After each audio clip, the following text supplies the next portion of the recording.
Late at night, you can still hear those billiard balls rolling down the stairs, even though there hasn't been a pool table in that house for many, many years now.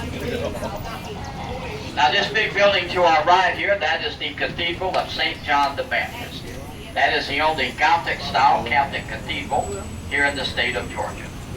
It has beautiful stained glass and wood carving on the inside, back around 1750, and lasted up until around 1853.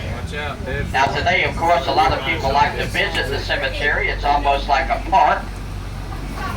And even going back to the old days, folks, about 100 years ago, a lot of folks like to hang around the cemetery even at night, especially younger people.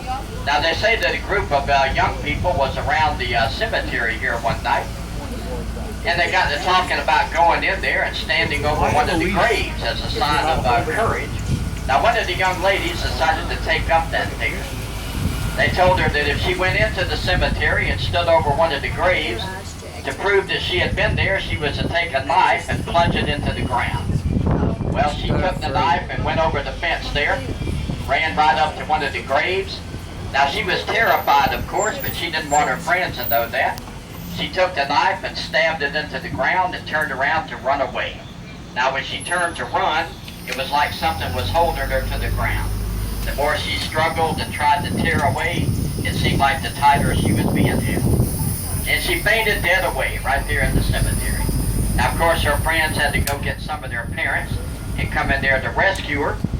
When the parents came in and revived her, they said, well, you got a good fright out of that, but this is going to be a lesson to you. The reason you couldn't run away, back in those days, young ladies wore long dresses. And when she plunged the knife into the ground, it went through the hem of her dress. And that's what was holding her to the ground.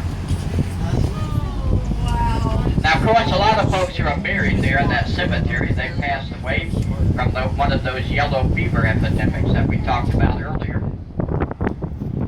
Now, as we mentioned, yellow fever was very, very similar to malaria.